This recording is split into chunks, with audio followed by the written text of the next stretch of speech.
Elhamdülillahi Rabbil alemin. Ve salatu ve selamu ala seyyidina seyyidil enbiya'i vel mursalin ve ala alihi ve sahbihi ecma'in. Muhterem Müslümanlar oğlum, şol avvalla söz verişim yalaq. Allah'tan tevfik vermekle olan şey posta şu pasuk. Soru cevap bölümü elhamdülillahi vel minna Instagram'da başladık. Otam geçenki iki celetede bir sorular ki Müslüman doğulumuzdan boluptu. Şoları men yaddaş edip kulata bir ödülü cüdegene bir post edip elhamdülillahi vel minna koydum. Şimdi bir celetede Allah Teala tevfik verse inşallah Teala soru cevapları ki Müslüman doğulumuz Türkmen ilden hulata İran'dandır, Türkiye'dendir ya Türkmenistan'dandır ya başka Türkmen doğulumuz ki teorikteki yurtlarda işlep yerli, okuyup yerli İslam'ımız şoğlu ki şoğlarda birbirine malakın sorutunu birlikte Fars diline açacak otak joft bolup bir yürek töllerini, yürek sorularını edip de suratın inşallah Teala Rabbim Allah tevfik verse oturmaktadır. Umid Allah tebarek ve Teala bizden hem şiddetleri kabul etsin. Hayatına gurrun vermeklik bir kıyın bir makam bey. Hazreti Malik bin Dinar rahmetullahi aleyh ümmet İslam'da Allah Teala'nın bir velisi, bir Allah Teala'nın dostu tanılayan adamdan biri her vakti ki gurrun mercek bulunna bir hoklap ağlayan vaatlar varmıştı. Otum şonda ne için ağlayan onu şol Resulullah sallallahu aleyhi ve sellemin bir mübarek sözü var ki erti kıyamet günten gurrun verdin ne için verdin kim için verdin diyen bir ulukon bir soru olacak Müslümanlık oğlum. Otum şu daydan Allah tebarek ve Teala bizden hem kabul etsin, ihlas versin ettiğin işlemizde her biri işte khas Allah Teala'nın radilığını ödep etmekte tevfik versin. Ve khassa şol ettiğin işimizi ahlak bilen, edep bilen, ihtiram ile oturmakta Allah da tevfik versin. Hop. İnşallah baştaki Müslüman doğumunun bir yeri işte tağaza ediptir. Video çıktın. İsleği olmalı.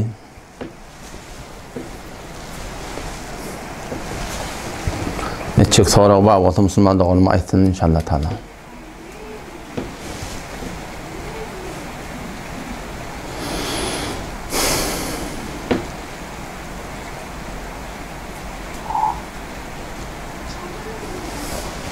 Esselamu aleyküm. Ve aleykümselam ve rahmetullah. Hani olan kavmun? Selam, mufti olmaz. Elhamdülillah. Sağma atıyorsun bu adam. Elhamdülillah, Hudayı çok şükür. Kavm içerdaş, oğlan uşak. Hudayı çok şükür, elhamdülillah. Kav elhamdülillah. Can qarıva açacak sözün olsa soracak sorağın olsa adım olsa xidmatda. Ya şimdi Mevlut'tan soracaktım Mevlutkhani. Hava. Mevlutkhani hakkında aydar olsam bir khas bir fakat şu an açıklayıp vereyim ya hatır öyle açıkladım da var mı? Şimdi sahabe ediptirler mi? Sahabalan vaktında, tabi'illen vaktında, tabi'illen vaktında ta 700 ile çelliyim ehl-i sünnet vel cemaatte çizi benamı Mevlutkhani ki şu forum milleti üşürtülle, surud okuyutullar, çarşıtıllar, belli bir dat ehl-i sünnette yok dat.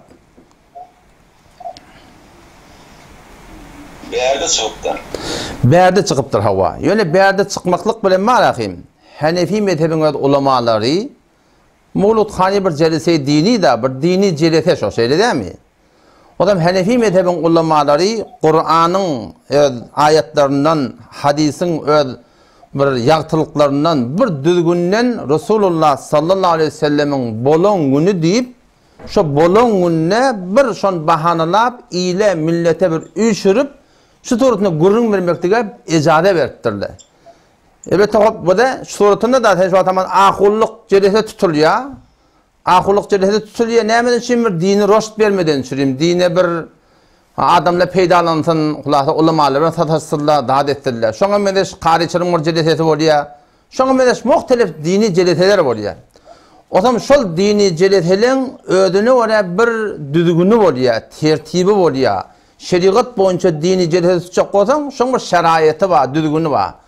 Otam mevlut çeretedi de eğer şol kitabın aytyan şekline göre bolsa Hanefi mezhep boyunca dine yıllar şolun mevlut de aslında Mevlidin Nebi şo. Resulullah sallallahu aleyhi ve sellem bolon günü deyip barahim şoun bahanalap bir milleti üşürtte barahim gurrun vermektige şo tuğrutunu icade veriptirler. Elbette yine alakam var da megdefemde halakim kitaptı. Hulasatül Fetava diye. Umum Türkmen ilarasında da köplen cüzürlerde bağ ödü. Şoň 4. jildinde 335. sefetinde Allame Leknevi rahmetullahi aleyh. Allame Leknevi diýerler şi Hanefi mezhep hücre Türkmen ha ýürip duraky. Şu ýürip duran hücrelerin ne kadar açıklamasy şu alamyň üstünden bolugly. Yani bütün Türkmen sahrada şu bir kabul edilen alim, kabul edilen manahim bir ulukamır Allamalan biri. O zaman şu Allame Leknevi rahmetullahi aleyh şu Mevludhane üstüne gurrun edenne şonu diye, şu diye Mevludhane'de diye şirni paylayarlar diye. Munsa doğru diyemin diye. Yani sadece bir celete tutmaklık Resulullah sallallahu aleyhi ve sellem'den yad etmeklikten çireyim, gurrun vermeden çireyim. Şu tuğratını şuna şöhette icada ba. O zaman ben yani live gelmeden önce de bir ahun ağalan birinin gurrunu kulak asım, şu yol masaliyamı da barıptır. Hevore can yandırıp ne mi deyip şuna ters diyerler, ne mi şuna güneye diyerler, ne mi şuna yine burada diyerler, ahun çidese yok mu, falan yok mu deyip hevore bir gıdık gurrun var ya da şu ahun ağan, yo baştaki siz Müslümanda olan düşünmeli gurrun şey hayse bir celete olsun, ol ahun çok celete olsun, kari çok celete olsun, şuna meneş var, moğla çok celete olsun, hatmı Kur'an olsun, hayse bir celete olsun, dini celeten ödüne var bir düdügünü var. Te şu an ahunluk celete dedi, ahunluk celete deyip sen hele erkek kaçtırsan, şu celete doğru de. Ahuluk celete de, sen ahuluk celete de var ahim, o angrik süyrep barıp var ahim Hazreti Ebu Bekir ahunçuk celete tutsan palanca soğağı var deysen, hop yalan vurunda. Ya Hazreti Ömer ahunçuk celete tutsan palanca soğağı var deysen, yalan vurunda. Ya ahunçuk celete de, nelekem Peygamber ruhu gelli ha deyip tursala, hop şu yanlış vurunda. Kıyınan takta şu az şey Mevludhane Türkmen sahrada, şol Mevludhane Bağdat bir hem kabul ettiyiz. Yöne, şu tutulayan Mevludhane Hanefi mezhep boyunca doğru de, celeten şerayetin ayet bolmaya, şu taydan doğru de değil ya. Şunla başaki Müslüman doğulduğun bir mana, ol yankı Mısır'ın ulamalarının fetvasını veriptir. Yani ki Mısır'ın ulamaları, ol hamane yankı Camiatel Azhar Mısır, şeyle Mevludhane celet tutmakla izade veriptir. Sen ne kabul edin? Ben falan zannediydim. Mene kabul ettiyen kim dedim? Ben Mevludhane celete yine bir gün tutmakta bunun müşkilim yok. Ama sizin tuttuğun Mevludhane celeteniz şerayeti doğru de. İnelekem sonra haram ekir. Haram ekti ki inelekem malakım yankı. Ben bir tarihini yazıp koyuptum, bir göreyin şunu. Bağlıkta var ya, bağlıkta. Ol yankı, ol cergelanna. Bağlık diyen bir oğu var şu da. Kadim Maktudahun Taksir rahmetullahi aleyhindaki qalan hücrelermen bilşim. Şolun şagirtlerinin üstüne şu at edara bolan hücre şu. Şu taada 87. yılda borce dehe pence haştadi haf 87. yılda şu taada ahum modulu üçtüle dadetli biz ki o teorik okuyup verdik. Şu taada hem ahulu üçüp bir çukurat yukurdular. Ağaşı akidleri ki öyde koyuluya ahunun kıdır mollan kıdır ya ortan ha bir peygamberin akid deyip irak burada paylap verdiler. Haydi bir akid olsun. Ki şöyle akidike fiilik ediliye, hurmat ediliye, şöyle akidin haramlığına hiçbir şek yok diye fetva verdiler. O da minne oda şu açıdan okuyan Mevludhane'nin kıyınan taktaşol bütün Türkmen sarada üyüşüp mecmui fıkhi bolup bir çukura tüykürlen haram deyilen akidi paylap durla. Hop şu haram akidi ahunçuk da celhede paylanha doğru de. Moğlasuk celhede paylanha doğru de. Yaşamamız için ilerlekem oda ben ilimde de oynarım. Şu kitap başladı.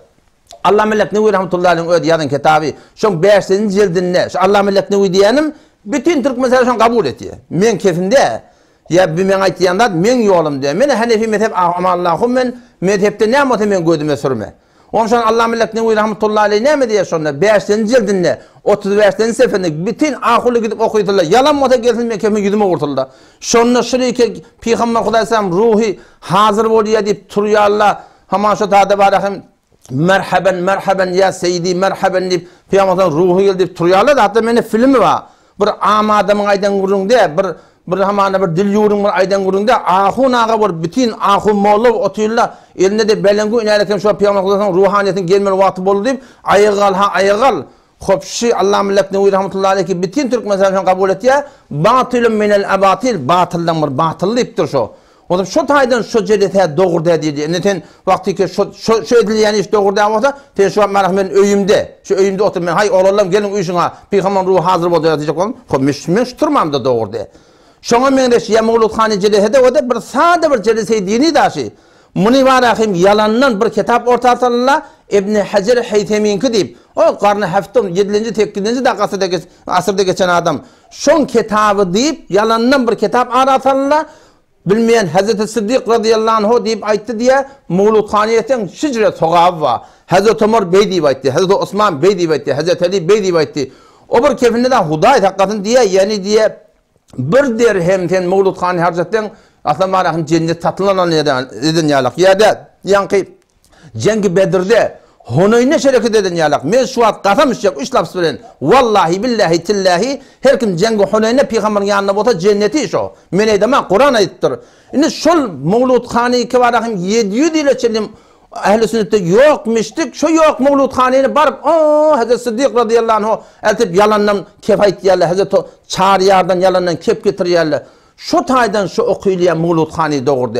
Ya adı görenek doğur hem cedetlerine bolyan nedir? Heli erkek kaçtır yerle. İnanla kim şey tutatım bilenek men orada. Ahunu kesin ahunu tutacak ki inşallah taala. Akılan ödünde filmi var. Heli erkek kaçtırıp hol evde ahullu durla. Mehrem kim, namehrem kim girip du, çıkıp du. Hop ağaç mehrem, namehrem rahat edilmede ten ahulluk cedetlerine doğurdu. Ten moğlusluk cedetlerine doğurdu. Ten karışlık cedetlerine doğurdu. O zaman çok koruyanım var akım. Yani Mawlud Hany'da näme? Peygamber evinin näme? Men şey diyecek o daga namaz okuyanın näme var deyip men namazımda ertin namaz 4 rekat sünnet okuysam bolarmy? Bolmaya da şo. Şey demi? Ya 5 saat adan çekiliye, adan çekmek qaw deyip men 7 saat adan çeksem bolarmy? O kitabı ona adan çekmella. Men haja gitmek qaw deyip haja gitcek kolamda var ahim şeriatda ters. Hele yoğuşan olanson qaçtırıp ha furutka eltem doğrumy? Hop doğru da da. Peşinde okuylayan namaz ya edilen ara tutulayan arana edilen hac hayır hasanatımız Mawlud Hany'da şoň bir cedetinin Mawlud Hany diýmegende orada Mawlidin Nebi Mawlid Peygamberimiz bolongunny bir gün cedete tutmaklyga şoňa şu suratny ejada bak qinan takda Türkmen ilahyna elbette Mawlud Hany kitabı orada awalaş bir gün horan bir ay eltdiler sonra da bilen olakan taqdiri diş görüpdir taqdirlerini beni gurrunma fazay mazanda kimi gerek bolsa men ibereyin Takdirleri var ahim birden dekmes yoptur o mirdene kete. Şonun diş yorup diş bilen şey dip barahim bile 10 kay Mawlud Hany ketip berdi. Söydüm qiyitxafi Mawlud Hany Hanefi mezhep boyunca başta bir kebaçaktım yarından çıktı. Ne kadar Hanefi mezhep ulamalar kullen kabul etmeyenler Mawlud Hany'ni. Ama Rabbani rahmetullahi aleyh kullen kabul etmeye. Sofulan başlıkları, Naqşbendi'nin başlıkları, şöyle ki Naqşbendi diğer öğretmen şu Mawlud Hany etiyerler. Şu Naqşbendi'nin başlıkları ki başlığı olsun İmam Rabbani rahmetullahi aleyh şu Mawlud Hany'ni bilkul kabul etmeye. Ağaçın adıcığına icade versen iyi teleka var deyiptir. Ondan beri icade ver yerle de Yan surdu Mevlana Mehmet Ömer Serbazi rahmetullahi kitabında da var. Ve men baytiyan kefim var şu adet yan kefimde men 90-njy ýylda kitabym çap boldy, ýa-da paýannamam çap boldy. 541 seffe şonu Mawlud Hany hakynda men gurun etdim. Men eýne şaýy edip duran gurun şonu da aýtdym. Ýani 10 ýyl men nawal eýne men şu duýgu dedim. Şonu awalla men duýgym Hanefi mezhepden aldım. Şu atdy men Hanefi mezhepden aýtyp berýän. Onu söýdüm qiyitxaty dini jelete haýsy bir at bilen bolsun şeraýaty şeriat boýunça jur gelse göde sürme sogapba. Yok haýsy bir dini jelete ahunçylyk, mollaçylyk, qariçylyk, Mawlud Hany Peygamberiň şeriatyna görä bolmasa onda sogap ýok musulmandygyň. Men şey nazar bir sohanaýyny eşitdim şol. Ýa-da Betokoli şey Mawlud Hany Fatimilerden bäri gelipdir diýip şoda näýet berýärdi. İlerlekim Nazar Tahir merhumun kitabı ştada munazirat deyip yadagılla. Şu kitapta da men ödüm de şoň hakkında gurrunmamda Instagramdan kime gerek bolsa ibereyin. Men öd Mawlud Hanyň hakkında bir 30 jedete dağı bir teýarlan gurrunlanma ýa-da ýargylanma. Şoň 10-njy jedetinde dogurjy Nazar Tahir Mahri rahmetullahi aleyh 40 ýyllar mundan awal şu Mawlud Hany ki Türkmen serada şunu ýördüp başlapdyrlar. Şonu şolaň başlyk tutanyň adam mollam içik şonu falan molla diýip adynda tutýar şu kitabyň içinde. Teňşi alyp barýar Mawlud Hanyň bağışlayan o da qataydatın görenek kitaptaki takdirin aydanlarına diyen dünle bir zaman oğlum ben çet edemde var akim fezai mezadıydı sen taptın mı şu gurun diye ben tapamak bu 40 yılın ne var takdirin aydan gurun ma dedim şonunu da çıtırdın alıp barya Mawlud Hanyň kitaba ters şeriatı ters hatta dinini de dünya tatma da deyip dur Huday takkadın Şu kadar katay edipdirler yani.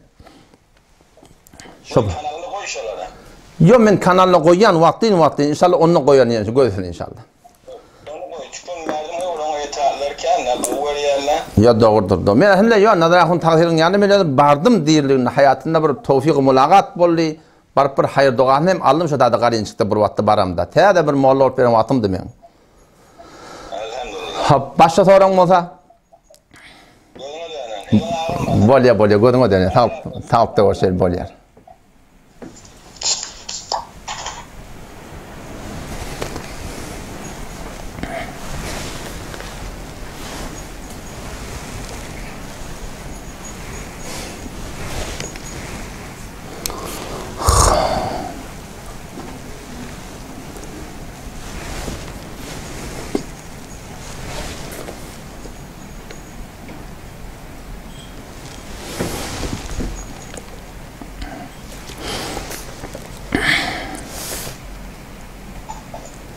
Assalamu alaikum.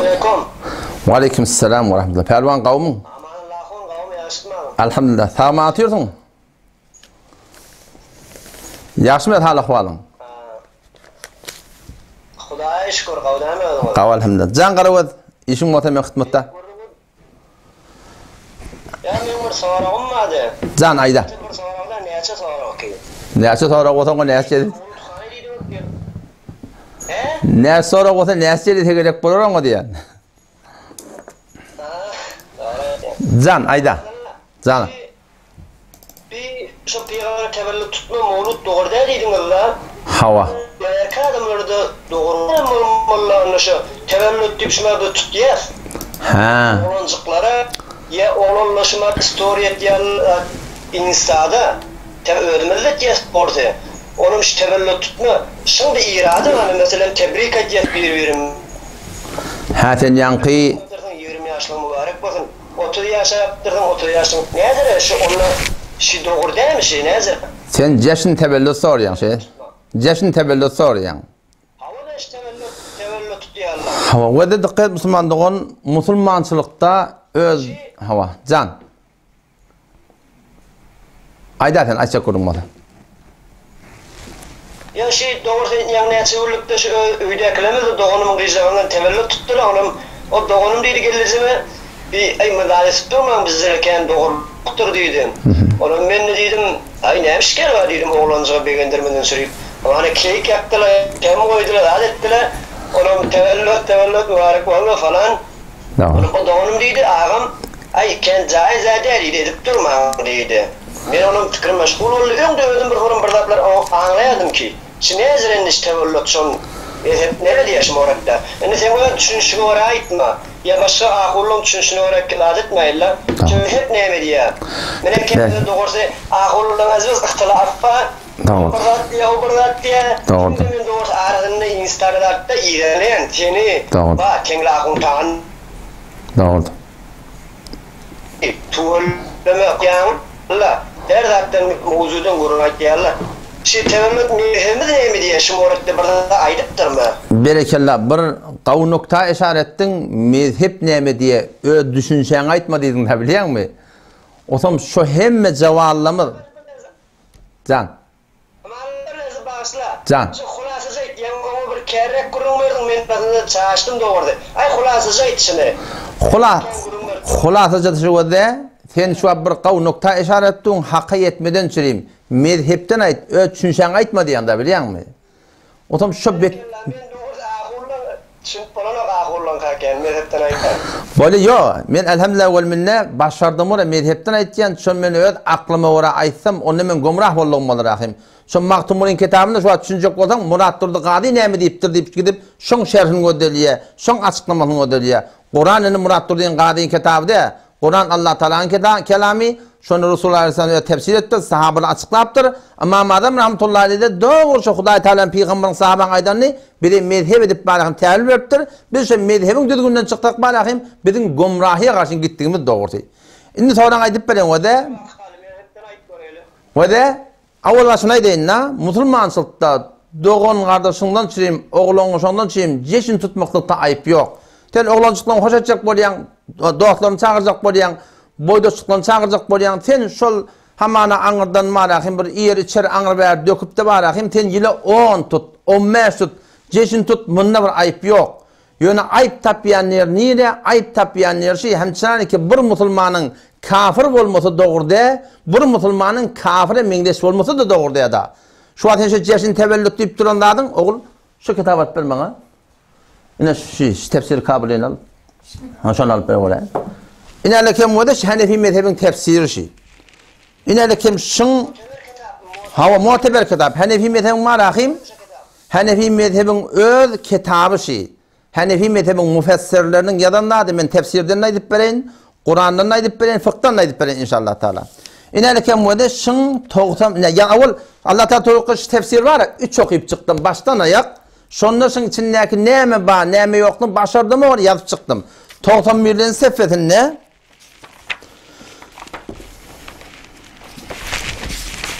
İnelekem tefsiri Kabuli 4. cildi. İnelekem 91'den sefetin ne? Şu tadı sırahaten aydık koyuptur ki saatger tutmaklık, ceşin tevellüt tutmaklık Firavun'un yolu deyiptir. Huday hakkını yani. Otam bulanni yani şun anırtı Müslümanlıktan dörendatte ol anırtı o peygamberimizden var falan çemüngül evunçada şu kafirler şu vaxtda şu ceşin tevellüt diyandadı tut yarlamıştık diye kitap şeydi Hanefi mezhebi kitabı. Ondan berikte qaytsan inalekem şu moğda da bağmıştık o. Şu moğda ceşin tevellüt bağmıştık. Ondan berde de şu var şu ceşin tevellüt diyandat inalekem şu Mesihile var ahim İsa aleyhisselam bolongun ceşin tutuyorlar da Christmas deyip tutuyorlar. Şu ceşin tevellüt kimin ki? İsa Mesih'in dünyaya gelenini tutuyorlar şola. Otam şu daydan şıdadın öz bunyadır rişeti İslami de, Kur'ani de, dini de. Otam şu daydan Peygamber sen ne diyor? Men teşebbehe bi kavmin fehuve minhum. Her kim her kavmi mengde şondan diyor Huday hakikaten. Otam vakti ki şu zat İslami zat bulmayan mı, Kur'ani zat bulmayan mı, dini zat bulmayan mı? Yine anırta Firavun'a sattı. Ondan berdeki Mesihleri sattı. Ondan berde şu var şu Türkmen ilarada da bir 30-40 kimin ne var sen falan yok zattı. Şun ödü de delil kişi ehl-i sünnet vel cemaatta Hanefi mezhep boyunca şeyle burada kullen yokluğu. Bunu yani şularda Fezai Mezadin tebliğatı bilen şularda birisi Müslüman doğrulamadı ki Müslümançılıktan evet mezhebinden agahiyeti yok. Gelip şunu orta atarlarla. Otam şu daydan şeyle bir dağdan doğru değerlik inalekem Menbel Ulu Mevlana Mehmet Ömer Serbazi rahmetullahi aleyhinde 11. cildinle ben şunu yazıp koydum kime gerek olsa iyi verin. Kefayetul Mufti'de de Mevlana Kefayetullah için yazıp koydu Hanefi mezhebin ulukan muftileri Fetavai Rahimi'de de yazılı. Onun önünde de şu tefsiri Kabil'in ödünü yeni bir gururma. Yankı 140. ayet. Ne de? Tefsiri Kabili 4. cilt 91. sefe. Yazıp koyan her kim görecek olsa. Birden ötüşün oraya Ayşe aydayım da. Bir erkek günmen gözleyiş kitapları. Hava. Ya berekallah. Berekallah. Ya berekallah. Kavurun. Tefsir Kabili o da indi şu celeten dini değerliğe belli oldu. Anırtı Firavun, berti de var ahim Mesih'den Christmas'i. Ondan beri oturuk kimler Türkmençilik aslında yoktu çünkü yokluğundan şu yokluk değil la Türkmençilikte. Otam vakti ki şu celeten doğru değerlik belli olan soran o da Müslüman ayarlı oğlum umuyum şu gördüktü da mesela hiç koyan o da oğlun uşağı da yine 10 yaşını tutun. 20 yaşını tutun hiç irade yok. Yani oğlun uşağı dede yaşın tevellüt mü? Yok oğul yaşın tevellüt doğru da. Dede yaşın tevellüt mü? Yok kıydım. Yaşın tevellüt doğru da. Biz Müslümançılık yaşını tutuyor. Yani yaşın tevellüt kıydım doğru da. Oğlum doğru da deyip şu suretinde oğlun uşağı terbiyet vermeli. O vakti ki dini celete değerlik belli oldu. İslam'ın ayetiyen değerlik belli oldu değil mi? Peygamber'in ne mi diye? Men teşebbehe bi kavmin fehum minhum. Her kim her kavmin mengdese şondan niptir. Her kim her kavmin mengdese şondan niye? Hop sen o zahiri tayden bir kafirlere ne mi ihtiyacında mengdeş olmaklığa? Hakikaten Müslüman zaten 10 yaşını tut, 20 yaşını tut. Yaşın devlet yok oğul bu doğru de. Bu kıydım bu doğru de deyip durmalılar. Yaşını tutmakta müşkül yok. Ondan sonra da yeni bir ayeti Kur'an mı? Yankı 140. ayet Sure-i Nisa'nı bak okuysan, yaz şunu yazacak olsan 140. ayet 140. ayet Sure-i Nisa barda okuy. Şu tarzda tefsiri Kabuli'ne barda okuy. Hanefi mezhebinin o tefsiri. Şonda şu deyiptir. Hayta bir celese-i köşelerde günah oldu. Şerikata ters celese tutuluptu. Şu celese baran adam Huday hakkında ulan münafık deyip koyuptur. Münafık deyip koyup durlar. Şu burun kataydıptır diyanla. Ölüğü de bassan bella. Sen şu birbirine dost kesip yan. Sen şu dostun, sen töymeyen celitene varsa, sana söyleyen celitene varsa sen şuna dost olursun mu? Muşak. Akla kabul etmeyecek var yani aytgan adamı. Şu da o da akıl, evet din aklı oraya olacak olsa var ya, Hazreti Ali ne mi diye biliyor musun? لو كان الدين بالرأي لكان أسفل الخف أولى diye. Eğer din sırfın aklı oraya bolyamaz, din aklı terse, yönü ne kadar da akıl onu anlayabilen. Hazreti Ali ne mi diye, eğer din fakat aklı oraya olsa, onu cırmığa bilen kısın onu cırmık diye. Şu cırmın diye, Berekallah. Eğer dine aklı oraya bolyamaz diye, cırmın aşağını meskedilerdi diye, meskedilerine. Yüzünü meskediler, çünkü aşağı yere de biliyor musun? Cırmın aşağı yere de geldi. Mesket mi olacak aşağı mesket meliydi. Ama din hemmeden aklı orada, akıl hemmeden anlap başarana, şu tane şu üstüne mesket yani, şu peygamber mi şey deyiptir, şeriat şey deyiptir. Adam şu daydan ben yani sözün kıyıtkatı, yani yang bir adresinde barda gördü. Hanefi mezhep boyunca çizi benamı ceşin tevellüt yok. Ceşin tutun, tevellüt değil ben yani. Yang başta kaydan kurun da kafir olmak hem doğru da, kafire mendeş olmak hem doğru da. Hop başka sorum olsa. Sorun ken kimim? Şimdi kaçı falanındaş amalı bana gaut düşündürttün. Zan. Ben tahkik eder beni bir görerim ki. Ya hatmin görün hava. Hatmin. Biliyor musun? Hey amala. Zan. O şiddet belli vardır biliyor musun?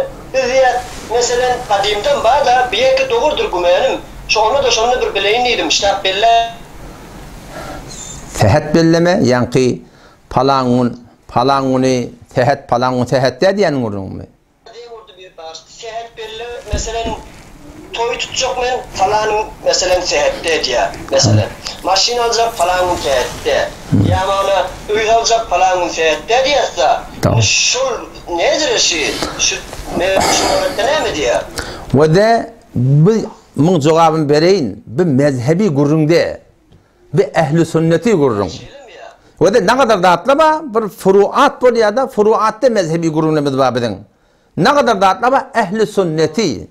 Kulun ehli sünnet boyunca şuna doğru dediğinden de atma. Şu da şuna biri. Hanefi mezhebin kitaplarında gelir 4 mezhepte doğru dedi atma. O da ne mi biliyor musun? Palangun tahat de demeklik. Belki mesela açıklayıp verin. O da Türk millet çobanın tayağından biliyor, başına bela gelende. Gelin alıp bırakın, onmata gelinin ayağından oraya. Cavan oğlum Cavan oğlum maturdan yıkılan demeyin şansım yok diye. Ya ortadan bugün yolma tayfamız sekkiduğunu belliye, kangırmaya geldi, altısını belliye, yıldız falan yerde diye, şulan hemmeti der mecmu bir kurduğun işte yani. O zaman şun hakkında sen barda oku yaz, Sure-i Şura 31. ayetinde.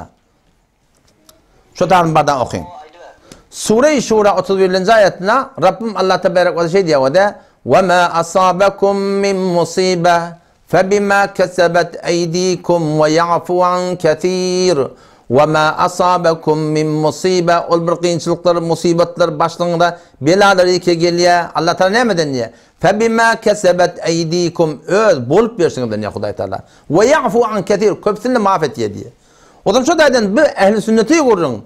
Kur'an'ın ödünde sırahaten geliri kesetin başında belayan geliyor. Kimden? Bolup versin deniyor Allah Teala. Motordan yıkıya, maşinden yıkıya, yaşamaya hayır bela geliyor. İki cembesi var. Çünkü başka ayeti Kur'an'da var da. Allah Teala وَلَنَّبْلُوَنَّكُمْ da deyiptir. İmtihan edecek deyiptir. Başında geliyen bela bolup versinden deyiptir. O zaman şimdi bizim başımda geliyen dağıtılan hemmeti şu var akıyım bir de emallamız gözlemeli. Bu aydan ne de, günden ne de, yıldızdan ne de, bilmem çobanın tayağından ne de, gelinin ayağından ne de. Elbette bu da o da Türkmenlerde toy tutacak onunla seyahat verilecek diye da seyahat verilecek diyemeden maksadı tarih verilemek bolsa irade yok. Tarih verilecek dedi.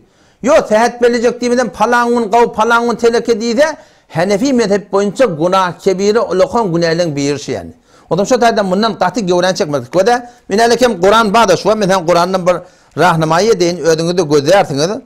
Eğer Kur'an malahim tefsiri nur olsun. Haydi bir Kur'an search edip başarayan olsun. Malahim sen şu searcherine gelip barak inalekem.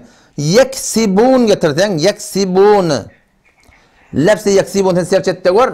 İnalekem o da 14 yerde ştada Huday Tebarek ve Teala'nın aydan gurrun ma. Ne mi gurrun? Yani sizin şu bolup versiniz ne mi denliyor da? Ne ve veylul lehum mimma yaksibun. Başlarına bela cehennem olacak. Ne mi direkli? Mimma yaksibun. Eden işler direkliye. Ya innellezî yaksibûnel isim. Oları ki günahını kazanyanlar başlarına günah direkli başlarına bela gelecek diye. İnnelekem fe akadnâhum bimâ kânû yaksibûn. Sure Araf 96. ayetinde. Tuttuk şular diye ne mi direkli? Bimâ kânû yaksibûn. Etken işler direkli diye. Ya inelekem ceza ve ma'vahum cehennem. Barcakları cehennem. Ne mi direkli? Hakim mağlayına yadığılı ya da Kur'an başta burada diye. Ve ma'vahum cehennem. Barcakları cehennem. Cezaen bima kanu yaksibun. Şu etyen işler direkli diye. Ma'vahumun nar. Barcakları cehennem. Sure Yunus tekirlinci ayetinde. Bima kanu yaksibun. Şu etyen işler direkli diye. Yani artık kıyamet konu. Naktimu ala afwahim. Ağzına muhru vuracak Huday Teala. El ayak keplecek. Ne mi direkli? Bima kanu yaksibun. Şu ne mi demmodan Huday Teala erti kıyametun şey el ayak keplecek diye. Şuna meyne şuarak inalekem ince meyer. Hatta ve de Sure Veylul lil mutaffifin kinde anlatacak da. 30. parağın içinde. Veylul lil mutaffifinin içinde Sure Mutaffifin'de 14. ayetinde kella bel rana ala kulubihim ma kanu yaksibun. Yürekler kararlı. Yürekler hak kabul etmeden malahim. Terse dönü ne mi direkli? Mekanu yaksibun. Şu edeni işler direkli yürekler kararlı diye. O da şu da aydan Kur'an'ın bu duygu kekir parahim suratından başına bu işgelenin tehet diye demeklik. İmam Rabbani rahmetullahi mektubatında bir hadis gördüm. Kullu yevmin mübarekun diye. Hem gün mübarek. Şunun tane mübarek bol ya. Hem gün mübarek. Bana mübarek bol bolup verişme oraya. Men amalım doğru olsa, onunla men Huday Teala men başıma kavun getiriyor. Amalım doğru olmasa Huday Teala men başıma hemen belan getiriyor. Bunu şoparım düşünmeli yani. Şundan hulaset cevap verdi yanda. Yoksa marahim ten ilerleken marahim şu Sure-i Yasin'de marahim. Sure-i Yasin'de. Birleşse şunu getireyim görün yani. Sure-i Yasin'de eğer marahim